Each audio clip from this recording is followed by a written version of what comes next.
Hello and welcome to this Thursday edition of the Pipe Bomb Wrestling Podcast, the show that is for the fans, by the fans. I am your phenomenal host, Mr. Podcasting, Chris Belcher. You can follow me at Chris Belcher24 on Facebook, Twitter, and Instagram. The show is at PBW Podcast on those platforms as well.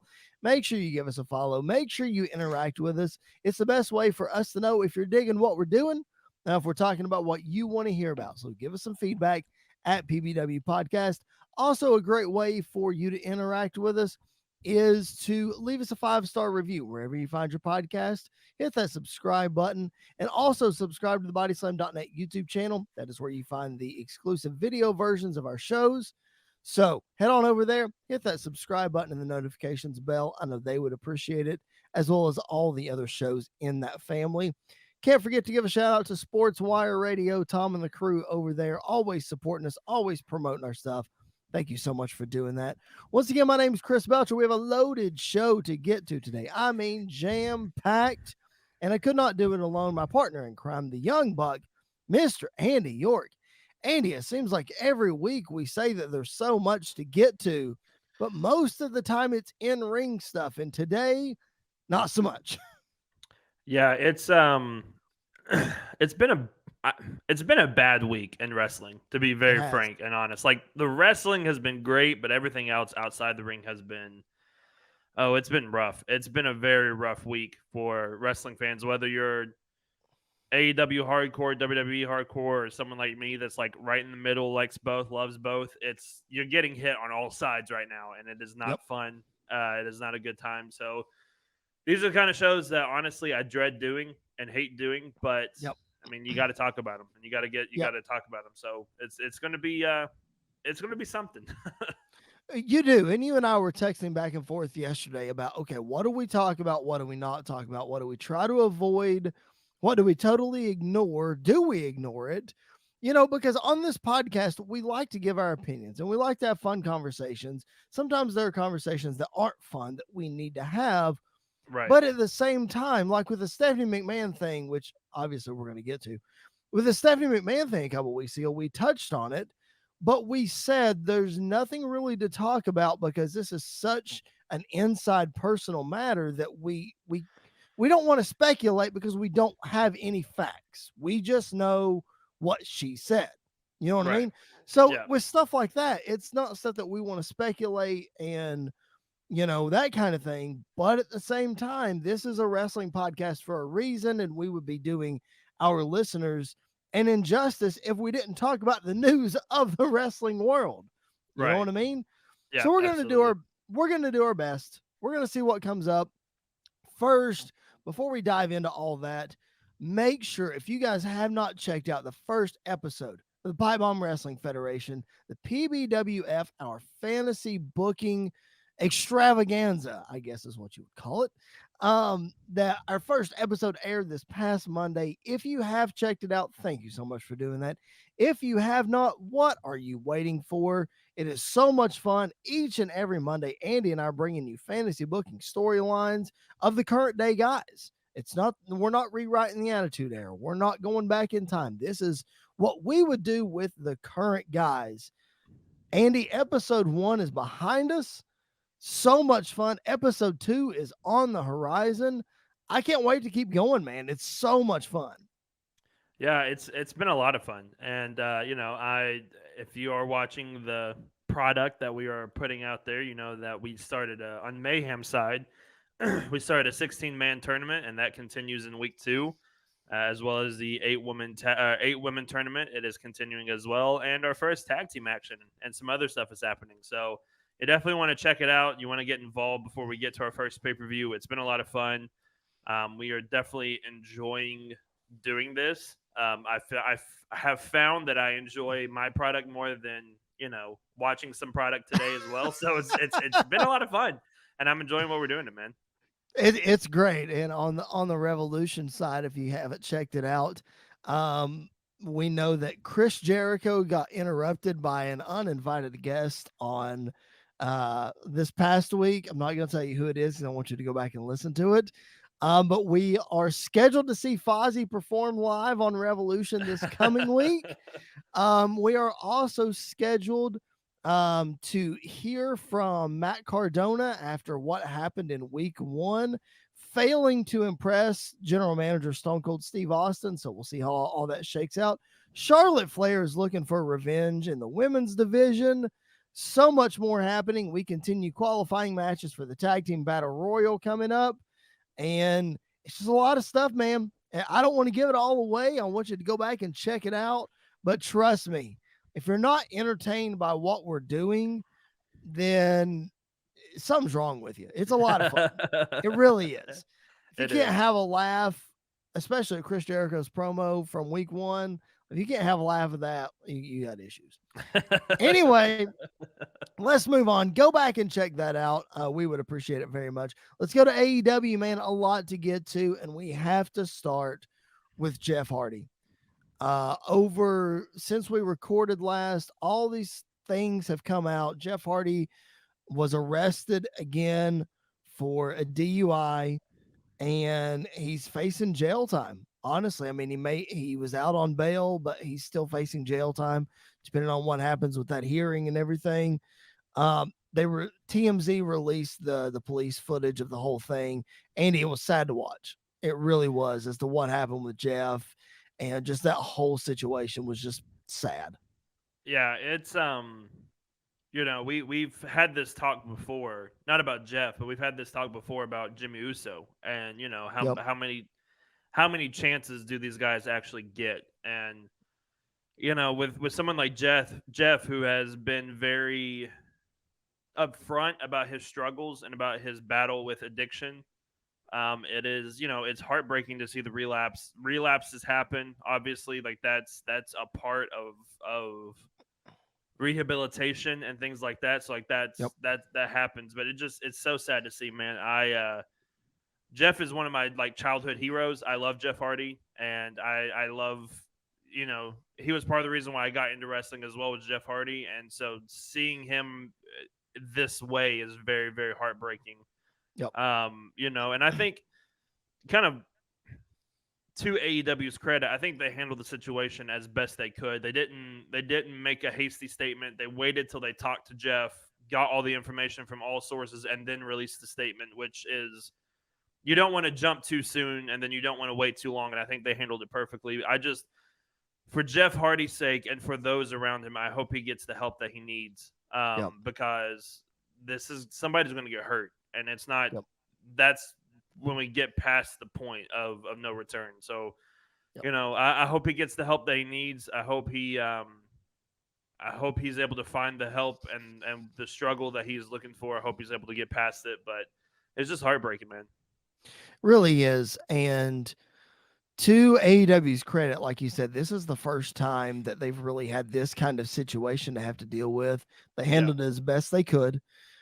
In Tony Khan's statement, he mentioned Jeff Hardy agreeing to get help, agreeing to go to rehab, which, again, a lot of people were dumping on WWE for trying to get him to go to rehab. Even he was dumping on WWE for all that.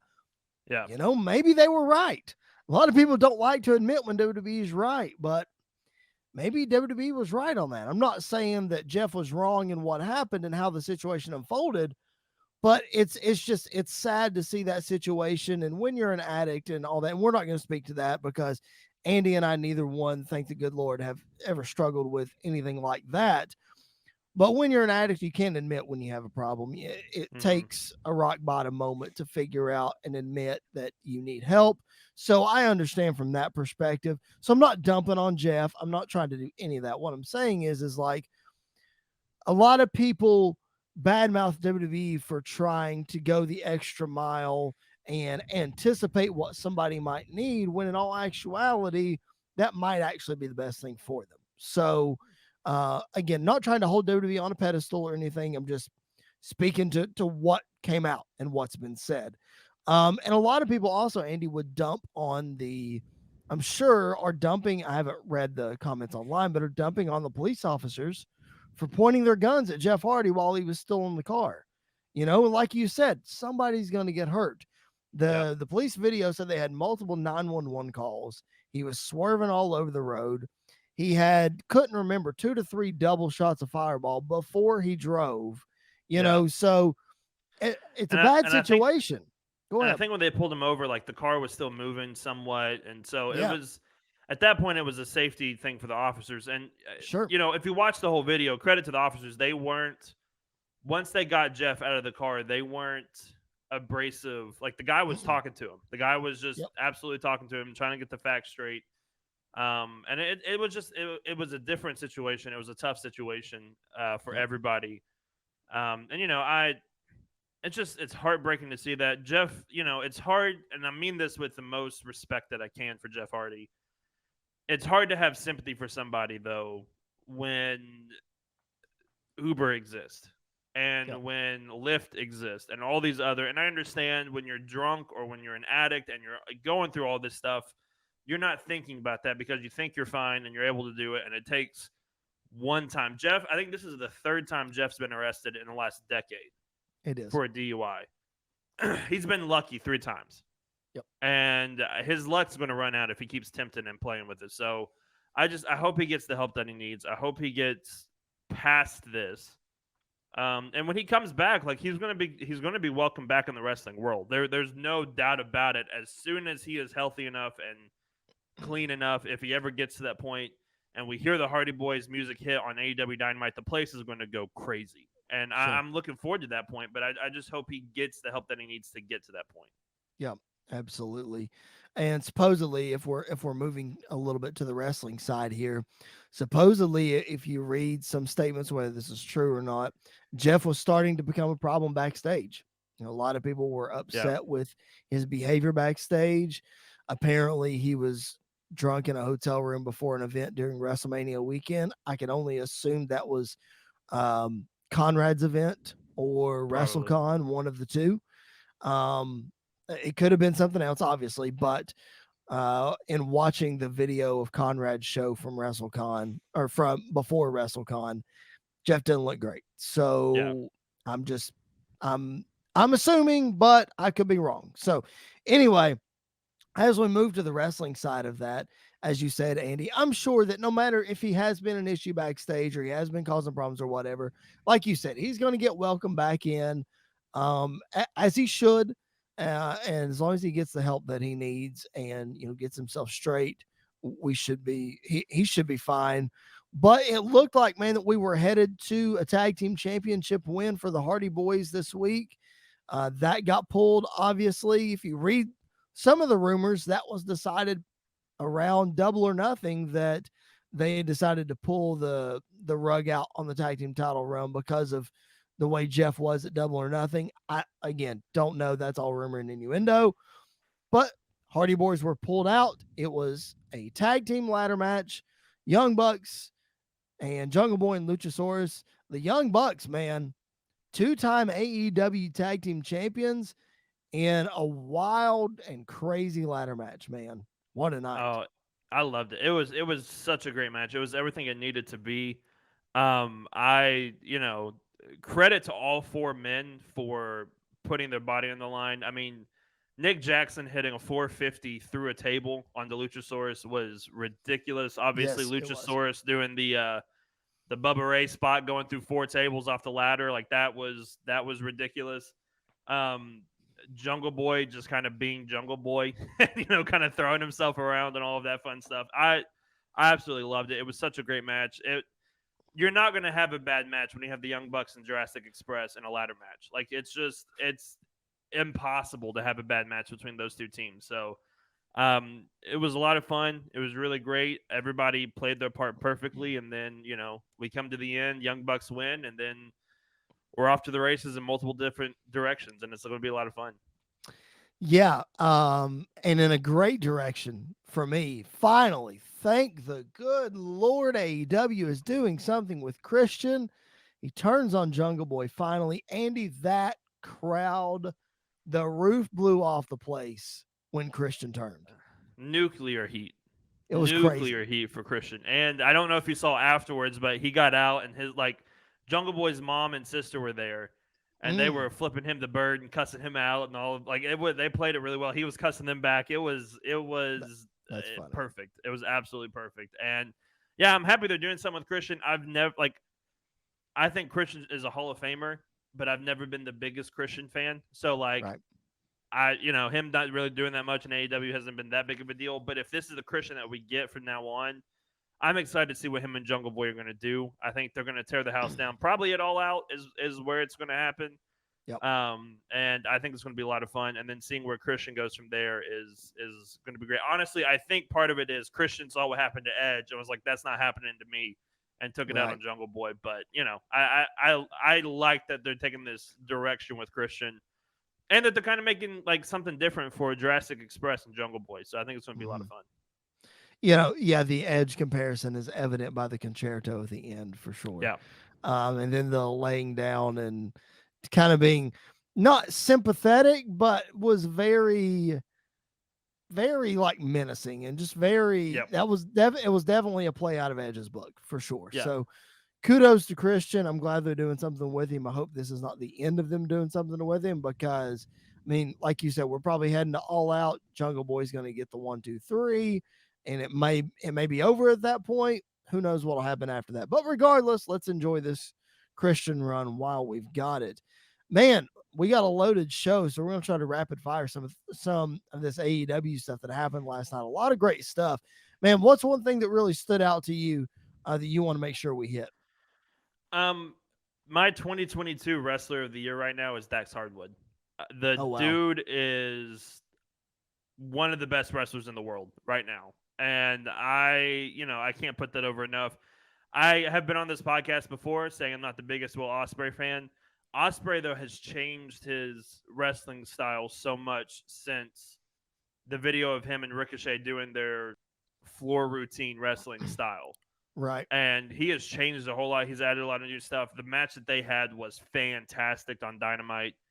A lot of that credits to Ospreay, but Dax Hardwood is holding his own, and I think he's one of the best wrestlers in the world right now. So Dax Hardwood is like right now my 2022 Wrestler of the Year, because he has not missed a single match yet. So I'm a big Hardwood fan right now.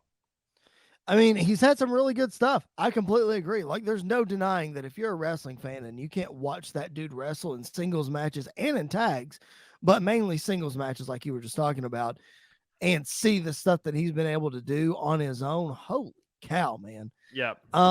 I think if you look at FTR, to, I don't want to say a casual fan, but to a fan that doesn't know FTR that well, you would probably pick out Cash instead of Dax as who you would think would be the better singles wrestler. But man, Dax has that Arn Anderson type pedigree that, oh my gosh, like it's so hard not to make that comparison.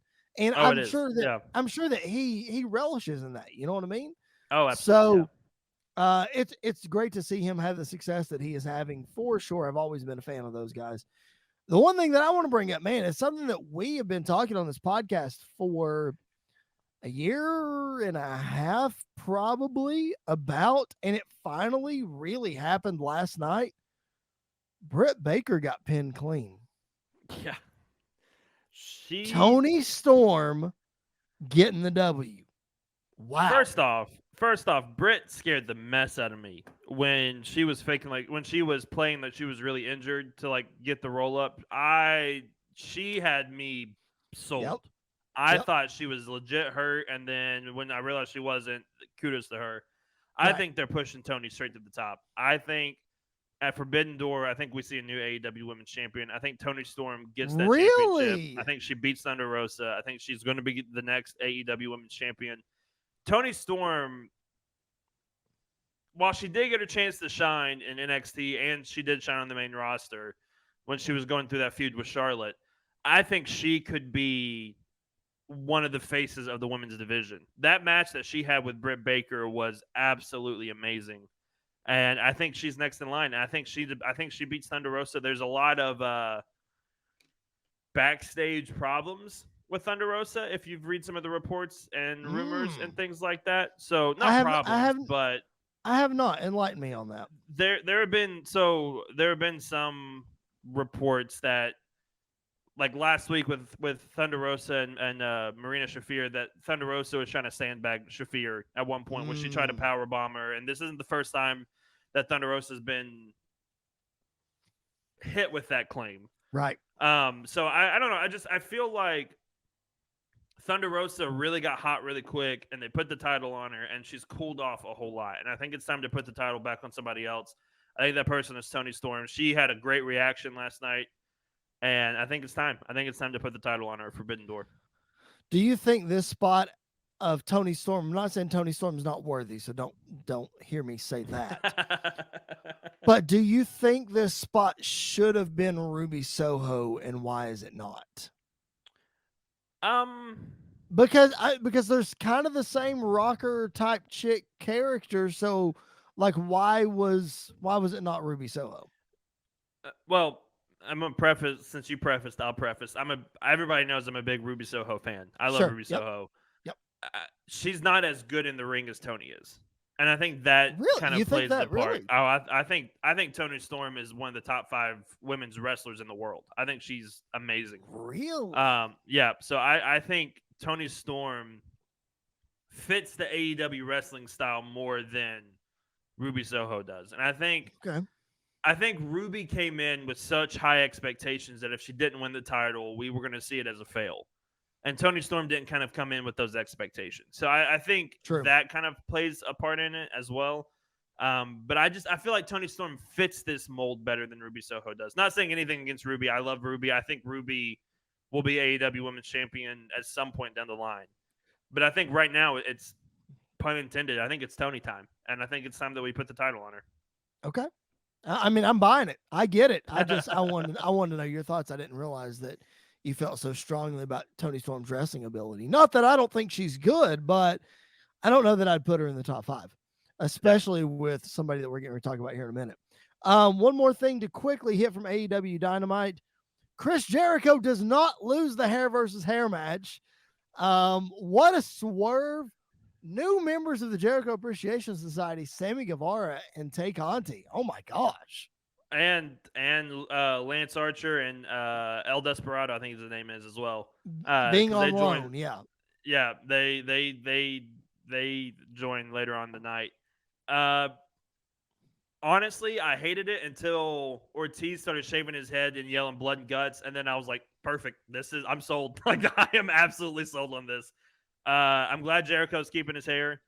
I'm glad that Ortiz looked great last night in that match, and I thought he had won at a couple points. I will say this about Jericho Appreciation Society. I liked them up until the Tanahashi Moxley segment, and then I didn't need Jericho. I did not need Jericho at all. It was great to hear Tanahashi tell Jericho to shut up. I did get a massive pop out of that, but Jericho was not needed in that segment. So I think that was too much. I understand why they did bringing in Lance Archer, but yeah, I did not need that whole segment to happen. I just needed it to be a face-off between Moxley and Tanahashi, and then we go from there. Right. I agree with that. I definitely agree for sure. It'll be interesting to see how this progresses as we head towards Blood and Guts in 2 weeks. Obviously, next week, we're going to preview Forbidden Door because that is coming up on the 26th. And then the 29th will be Blood and Guts, as I just mentioned. All right. As we get ready to head over to WWE, wanted to, again, remind you to make sure to follow us on social media at PBW Podcast on Facebook, Twitter, and Instagram. I'm at Chris Belcher 24. Andy is at Andy_PBWP. Make sure to follow us. Make sure to interact with us. We appreciate it. We release shows every Monday and Thursday. Thursdays, we talk all about the current product, and Monday is Pipe Bomb Wrestling Federation, our fantasy booking show, and we're working out our schedule. That's at least going to be on Mondays for the foreseeable future. We will update you and see what happens on that. But regardless, at least twice a week, you get brand new Pipe Bomb Wrestling podcast. Almost said federation content. I could do that show twice a week. I know Andy could do that show twice a week. But we have to, we wouldn't be a wrestling podcast if we didn't talk about what is currently going on in the world of wrestling. So of course, Andy York is with me each and every week as we break everything down. And I said at the top of the show, Andy, that we were going to talk a lot about out of the ring stuff than in ring stuff. So if you want to know what we think about WWE in ring stuff, you're just going to have to pump the brakes because we got a lot to get to as far as out of the ring goes. The first thing that we want to bring up is, again, I'm going to preface all this by saying Andy and I are going to be as delicate as we possibly can, because all these situations, all three of these situations we're talking about here, are sensitive situations to Yep. a lot of people involved that we obviously don't know personally. So we are doing our best to give our opinions and to um, not drag anybody down. We're just, trying to read what the facts that we've been given are and weigh Right. in on that. So that's the preface.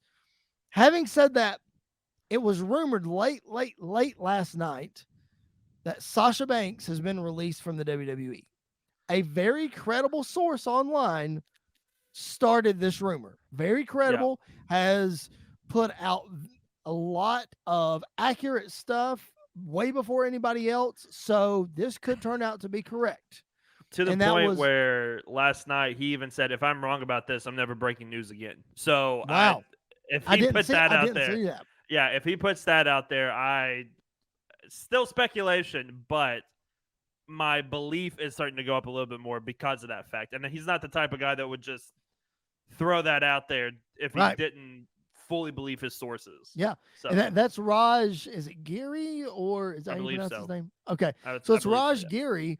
So, I mean, he's putting anytime that you break news like that, you're Yeah. putting your neck out there, Yeah. because that's your news to break. You've got it from your sources. So, I mean, Raj is confident.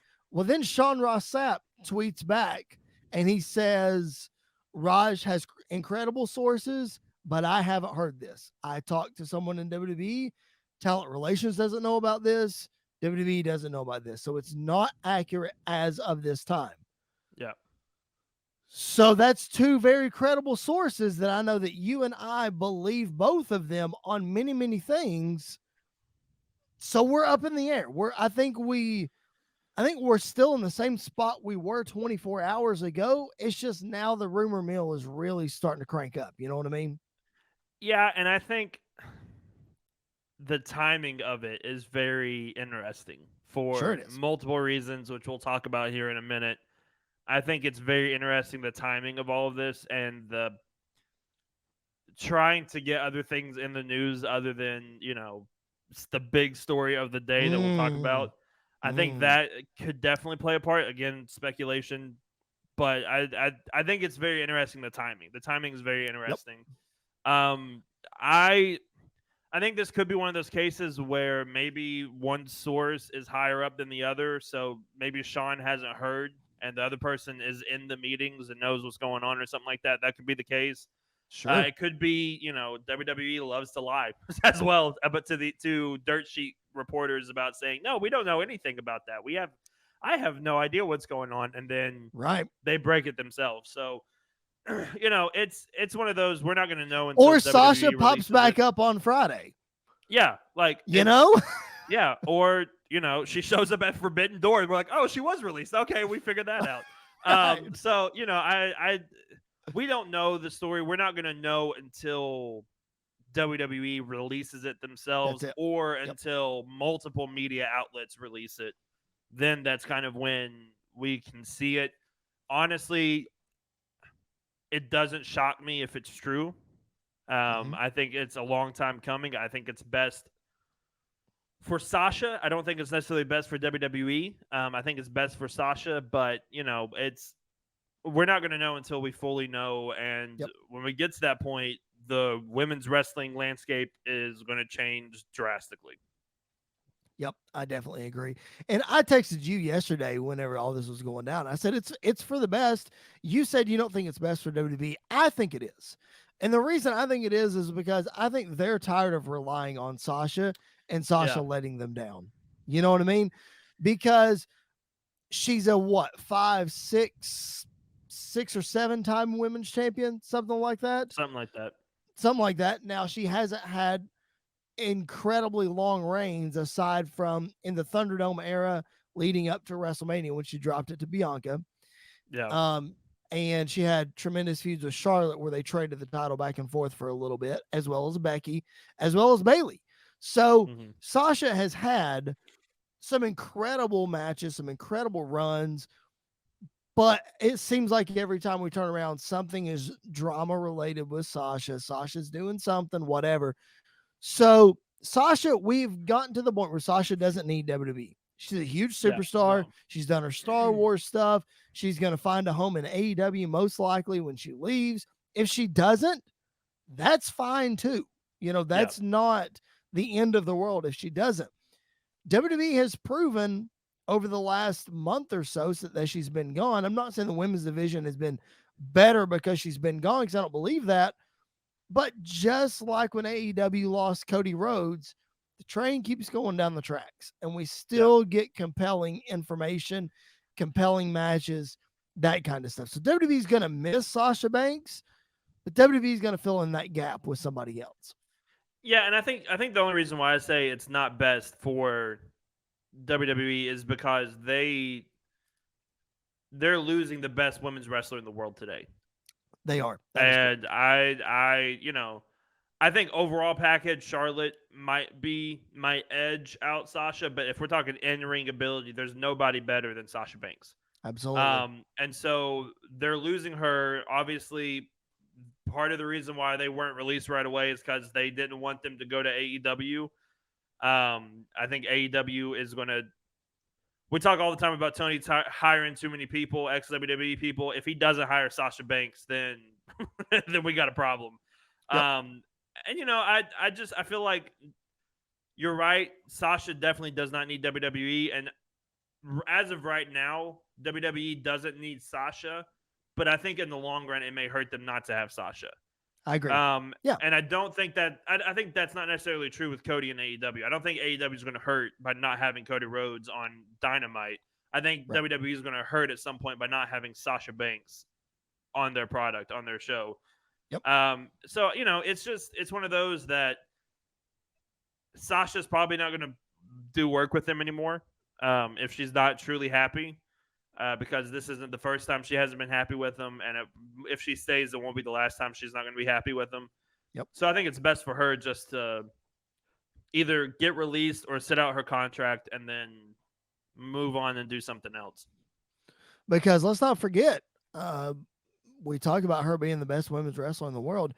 WWE is not only losing that, they're losing one of their most popular wrestlers. I mean, Yep. she is one of their most popular wrestlers, guy or girl. She's in the top 5, absolutely, in that company of popularity. So I think that hurts them more than in ring, is that they're going to lose that. But regardless, we'll see what happens. It's not a done deal that she's released. She may stay. She may show up on Friday. She may show up on Monday. Who knows? But we shall see. All right, let's move on to the other big WWE news from yesterday. It's lovely, Andy, when you're planning out a podcast and you're saying, okay, we're going to talk about this, and this. You've got an idea of what you're going to do. And then Wednesday night, before we record on Thursday morning, crap hits the fan and the whole show changes. So it's a lot of fun.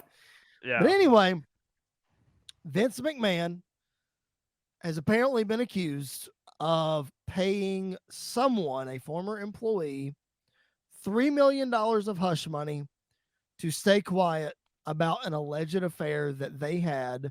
And this is not 10, 20 years ago. This is 2019 that this happened. And apparently this person was employed at least through 2021. I don't know when they actually got released. You may have that information. I don't. I don't remember. But so apparently Vince has paid this money. The way this was found out is by the board of directors. Apparently there was some emails that were leaked to the board of directors. An investigation has been ongoing. And apparently this employee not only had an affair with Vince, had an affair with Johnny Ace. That'd be John Laurinaitis, the head of talent relations. Jerry McDevitt, the longtime attorney for Vince McMahon, has been around for a long, long time, has denied this. In multiple reports that I read, he's denied that this is true. Very possible that it's not true. But Andy, where there's smoke, there's fire, and somebody's got to pay the consequence for whatever is going on. Yeah, and if this was the first big allegation against Vince McMahon, I think it would be something different. But this isn't the first time that we've had massive allegations Right. towards him. Obviously, Yep. you had the whole steroid trial that basically almost ruined the company at one point. You've had some other things, minor things, kind of pop up here and there. Yep. The timing of everything is what's really interesting to me. Yep. Because obviously, 2019, shortly after the pandemic, shortly after we started getting the multiple releases for budget cut reasons, Mm-hmm. and they were making profit, like massive profit. So there's just a lot of things that don't add up. I fully believe that this is all speculation. It's very, just throw that out there. Speculation, speculation. Right. None of this is fact yet. I think, like you said, somebody's going to pay, and I think the person that's going to pay is Johnny Ace. I think John Laurinaitis Yep. is the fall guy in this scenario, in this situation. It just depends on how massive this gets. I mean, the fact that this was broke by the Wall Street Journal and not, Yeah.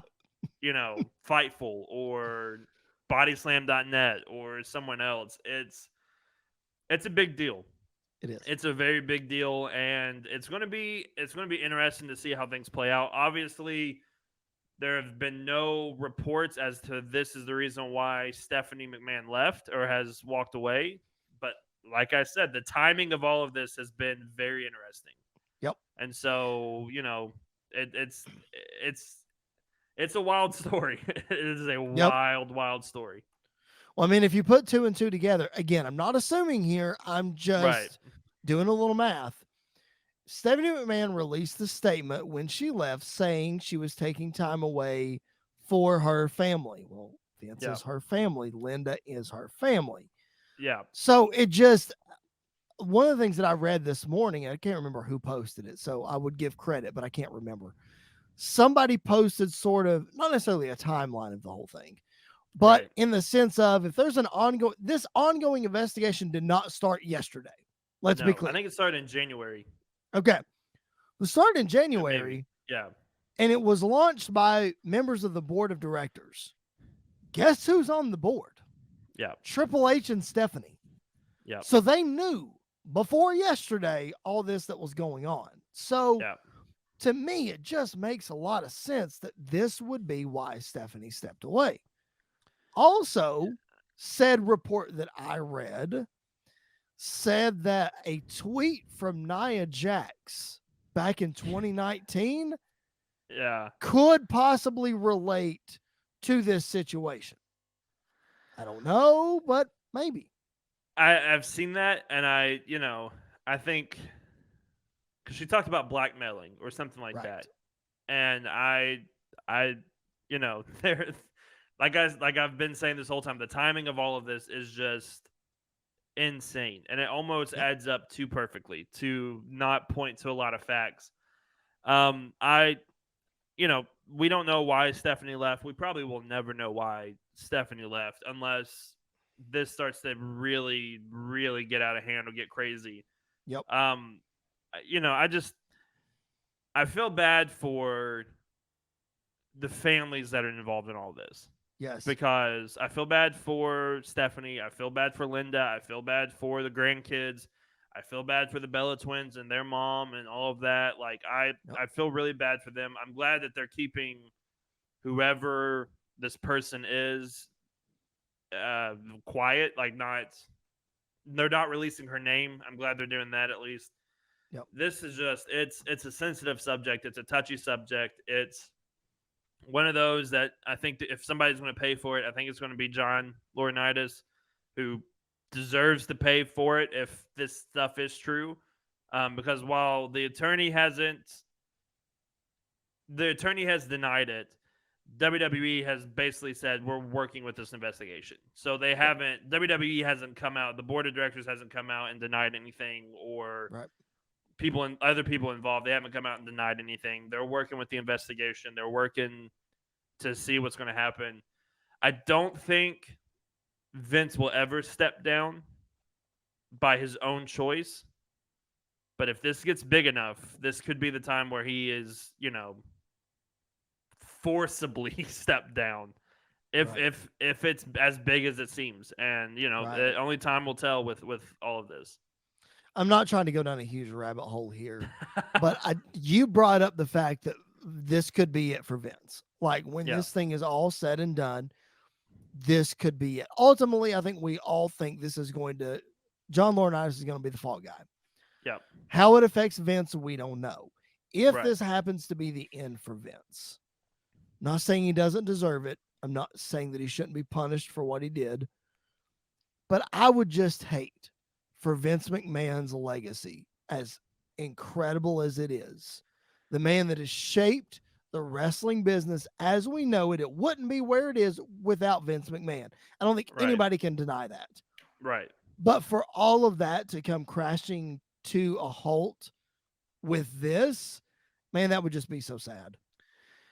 Yeah, it would be, but I mean, your actions have consequences, Absolutely.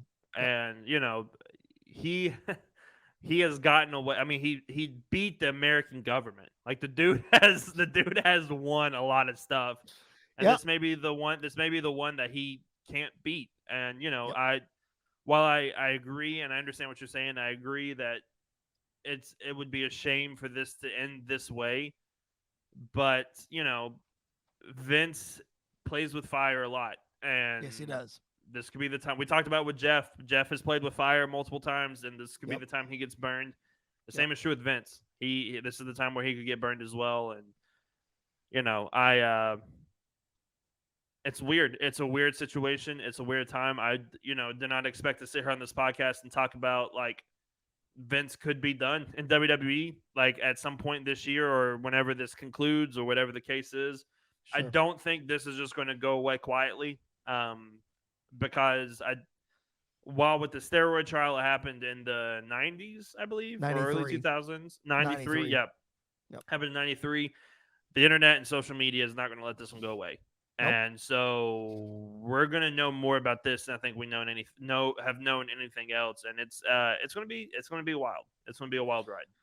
Yeah, and again, let me reiterate here. I'm not condoning Vince in Right, any way, right. shape, or Yeah, form. I just want to make sure our listeners understand that. Like, I'm not yeah, taking Vince's side in what he did at all. right. Whether this is true that he had the affair and that he paid the hush money, or that he didn't have the affair and that Johnny had the affair, but Vince ordered the And hush still pay the money, hush or money. Yeah, whatever. I don't know. All I'm saying is I would hate for his illustrious career in the world of absolutely. business, in the world of wrestling, in the world of entertainment to come crashing down and end just like this. So Yeah, I would hate that. Let's move on to another behind the scenes story that I think really got glossed over. Some information that came out this weekend. Again, we're going to try to hit some wrestling at the end of this, but this came out, I think, on Sunday.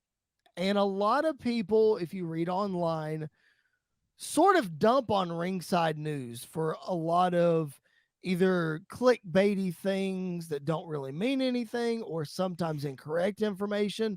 So take this with a grain of salt because they are the people that reported this. But I found it very interesting because it has to do with Bray Wyatt.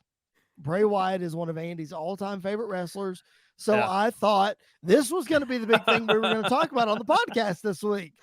No. And man, it moved to like number 4. Anyway, man, it's a bad week in wrestling when. So I'm gonna read this. This is what came out. There was some reports about his release, Bray Wyatt's release, which happened last year, and actually what happened with it. So what was said was that Bray had some medical issues that were being addressed outside of WWE. He wanted his own doctors to take care of said medical issues. But the issue was that Bray wasn't being cooperative or communicating with WWE about how all of it was being handled. It was being very in the dark about everything. Okay, so that's strike number 1.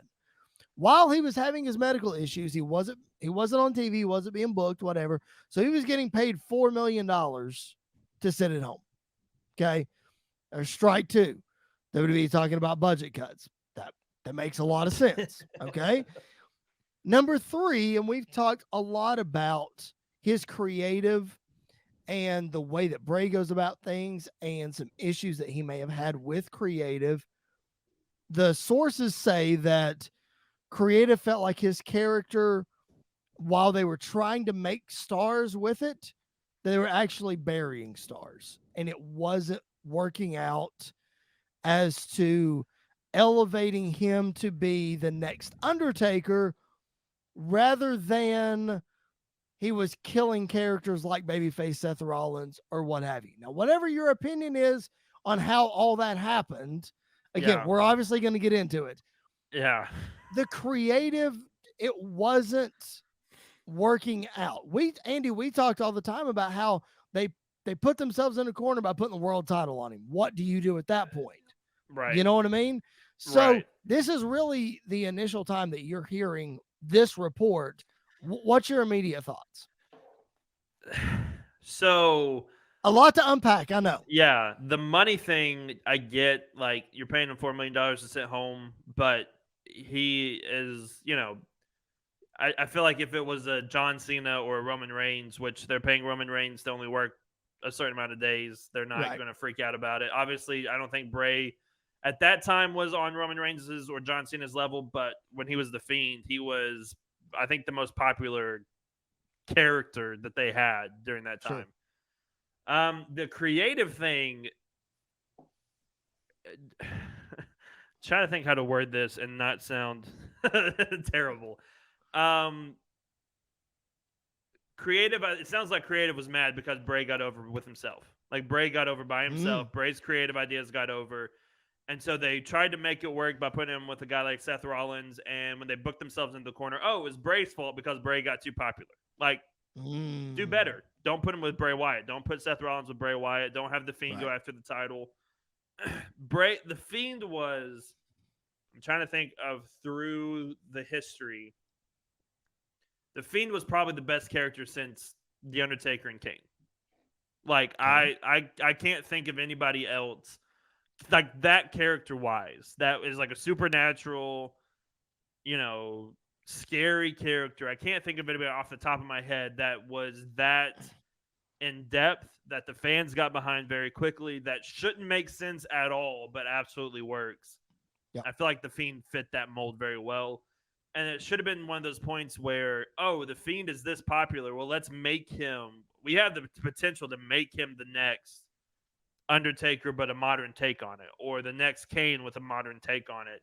So it sounds to me like creative was just being whiny because Bray Wyatt got over himself rather than doing it the way that they wanted to do it. And so that's kind of where it sounds like to me that issue is. You don't think that he had a hand in the downfall of Seth Rollins in any way? No, because because if you listen to Seth Rollins talk about the Hell in a Cell match on the Stone Cold Steve Austin podcast, they had a different match completely planned, and Vince and creative completely threw that out and did their own thing.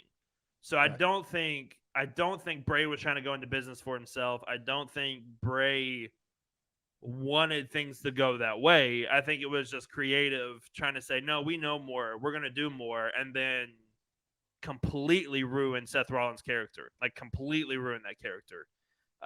So I don't think that was Bray's fault at all. I got you. What about, and again, this is what the article said. I'm just getting your take on it. Yeah. What do you think about the other guys that he worked with? Balor, Miz, Daniel Bryan. What about some of those? Because I think you can see the trend of none of those guys it took them a while to get back on the horse, so to speak, after they worked with Bray Wyatt. Again, I am not saying that Bray did this intentionally, but it just, I feel like they lost something. I don't, because like Daniel Bryan didn't lose anything with that feud that I can remember. In fact, Daniel Bryan had the best matches with the Fiend that the Fiend ever had. I got to see the first match of Survivor Series that year between Daniel Bryan and the Fiend, and it was great. And so I don't feel like Daniel Bryan suffered. I don't feel like the Miz really suffered because they were able to use the Miz and Mrs. thing as well, like Bray breaking into their house and playing creepy children videos for their kids. Like, I Right. don't feel like that happened. And with Finn Balor, like Balor was the first person they had to give to Bray Wyatt. So obviously the Fiend is going to murder Finn Balor. Yep. And I don't think they really cared about Finn Balor at that time anyway. So I don't think it would have mattered whether Finn got his win back at some point or not. I don't think that would have mattered. I don't know who else. I mean, Braun Strowman, but Braun Strowman is Braun Strowman, so you can't really hurt Braun Strowman. Obviously, he didn't hurt John Cena with their thing that they did at WrestleMania 36. And Goldberg hurt the Fiend, and Randy Orton hurt the Fiend. So I don't see it as Bray Wyatt hurting other people, but I see it as they put him in unwinnable situations basically from the beginning. And it didn't work for anybody because if you beat the Fiend, then you've ruined the Fiend. But if the Fiend starts running through some of these guys, then you ruin their character. So don't put them with them yet. Like, we have to build to these stories, and they just kind of rushed it. Right. I agree with that. I mean, it's definitely a touchy situation because the Fiend was such a unique character, and you have to be very delicate with that. And like you said, it was a lot of it was very rushed.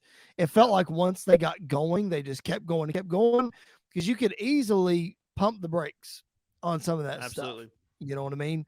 So it's definitely interesting. I want to bring that up, especially because that's one of Andy's favorite wrestlers. It's interesting. It's an interesting thought.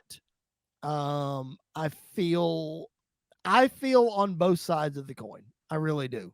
But that's just kind of where I'm at. We're running long on time here. Obviously, we're not going to get to a lot of WWE in-ring stuff.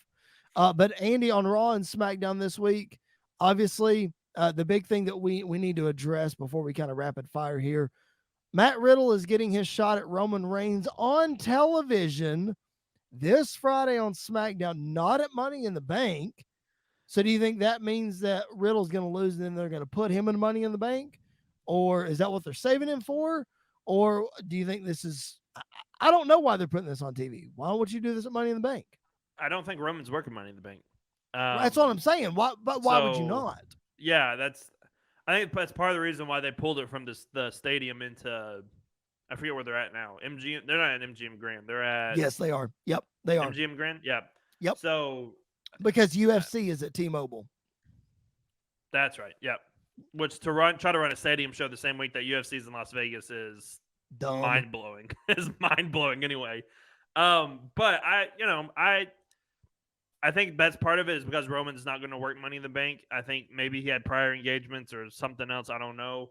I think it's interesting though putting him with Riddle. Like I think that's really interesting. I think obviously Riddle is not going to win the title. Maybe we could see the return of Randy Orton. That's what I think. There as well, and then we could set up Randy and Roman at Money in the Bank if they want to. More than likely at SummerSlam. So I think that's probably where this is going to play into it. Because I think the Usos will get involved. I think it'll be a bad finish or a wonky finish. Randy comes out to make the save. So I think that's probably where we're heading with this, and that probably fits better on TV than waiting for a pay-per-view to have a screw finish for a world title. That's true. And also we're world title. Right. And also it's Money in the Bank. So those matches can headline that pay-per-view. I'm not saying you don't need the world title, but one of those matches is going to main event, either the men's or the women's, for sure. And the thing is, like, I don't think Riddle's going to get put into it because of the stipulation that if he loses, he can never challenge Roman Reigns for the titles again. And so even if he has Money in the Bank, he's technically not allowed to challenge by setting that rule. Now, will they follow that rule? They don't follow a lot of their own rules anyway, so we'll see. But I think that's probably why. That's true. That's true. All right, man. What's one thing that stood out to you from Raw and SmackDown other than that? What jumped out to you this week? The fact that we got Seth Rollins and AJ Styles on free TV was amazing. Oh, such a great match. Could have done without the roll-up finish, but I understand why they did the roll-up finish to protect both guys, so that's totally fine. Yeah. And then Monday Night Raw had the worst main event of all time. So there's that. Oh, gosh. Yes, I agree. Stupid pose down. Good grief. Why didn't AJ and Seth main event? Like, that's my question. If you have that match on your show and main evented Money in the Bank a couple years ago, why is it not main eventing Monday Night Raw? But I agree. anyways, I agree. And that Money in the Bank match is one of my favorite Seth Rollins and AJ Styles matches of all when time. AJ counters that curb stomp into the Styles Clash, it's It's beautiful. beautiful. It's beautiful. Like we thought that AJ countering the Kinshasa into the Styles Clash was beautiful, but Oh my man, gosh. that curb stomp, oh my, The woo! curb stomp, the curb stomp into the Styles Clash is almost as great as the curb stomp into the RKO. It is I up think the there. curb stomp. I think the curb stomp into the RKO looked cleaner and prettier, Sure. but the fact that they were able to do the Styles Clash one is just To figure it out and actually do stupid, it. and not Yep. break Seth's neck is just stupid. I agree. One of the things that I'm going to bring up from SmackDown this week, again, there's so much to get to. We're not going to get to it all. But one of the things that I'm going to bring up is the fact that Ronda Rousey is wrestling on a consistent basis on television. We didn't even get that in her 2018 run. No, And here we are. I love it. Like, I'm not saying that I'm fully behind what Ronda is all about and all that kind of stuff. I still think she needs to be a heel and she needs a mouthpiece or whatever. But the fact that she's on television and she's getting over with the people, man, I dig it. I love it. the more in ring she does and the less on the mic she does is better for everybody because like her wrestling is great, but she cannot cut a promo to save her life. Nope. And so like she wasn't bad when she first showed up in 2018, and I don't know what's happened since then, but she cannot cut a promo to save her life. So the Nope. more wrestling she does and the less talking she does, like a Brock Lesnar, the better it is for everybody. So she needs a mouthpiece. Yep. But yes, the more she wrestles, the more I can start getting behind her. But as soon as she grabs the mic, I'm like, okay, we are back to reality. we need to fix something soon. Absolutely. Man, rapid fire here. Alexa Bliss, Liv Morgan, and Lacey Evans all qualify for Money in the Bank. Gunther, the former Walter, defeats Ricochet to win the Intercontinental title. Nice Judgment Day promo setting up Rhea and Bianca. Just all kinds of stuff that happened on Raw and SmackDown that Becky Lynch going after Dana Brooke again. Just all kinds of craziness from Raw and SmackDown. As we wrap up here, I know we've gone long. Thank you guys for hanging out with us. We always hand out our high spots and turd sandwiches, the highs and the lows of this week in the wrestling business. A lot to get to here because we didn't get to cover it all.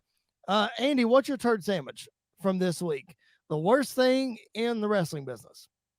The main event of Monday Night Raw was the worst thing I had watched. Like, if it's just a segment by itself, it still sucks. But the fact that main evented your show is just stupid. So that's my turd sandwich of the week. Also, one thing that I did not mention in my little rapid fire there, we're getting Elias back next week. Oh, yeah, I forgot about that. I don't know how it's going to happen, but I can't wait. It's going to be so good.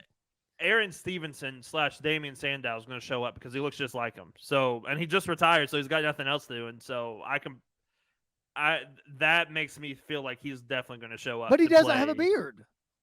He grew back out, I think, didn't he? No, I'm pretty sure he's clean shaven right now.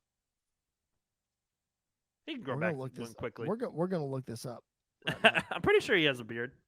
I'm pretty sure he is still clean shaven. I don't know. He was at the NWA pay-per-view this weekend.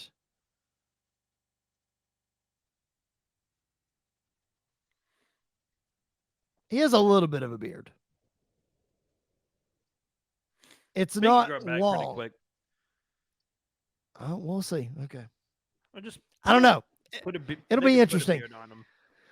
I think that's what they're going to do with the current Elias Ezekiel. They'll just put a beard on him. I think it'll be great. Oh my gosh! And then Kevin Owens going to rip it off. And Kevin Owens going to rip it off. It's going to be hilarious. Anyway, my turd sandwich of this week is the fact that we got a no contest and a great match between Drew McIntyre and Sheamus from SmackDown. Like, that match was so good. and then we got nothing. Yeah. I could watch those guys have a best of 7 like they did with Cesaro and Sheamus. I could have them have a best of 7 and then put them as a tag team. Why not? That would be great. Yep. I agree.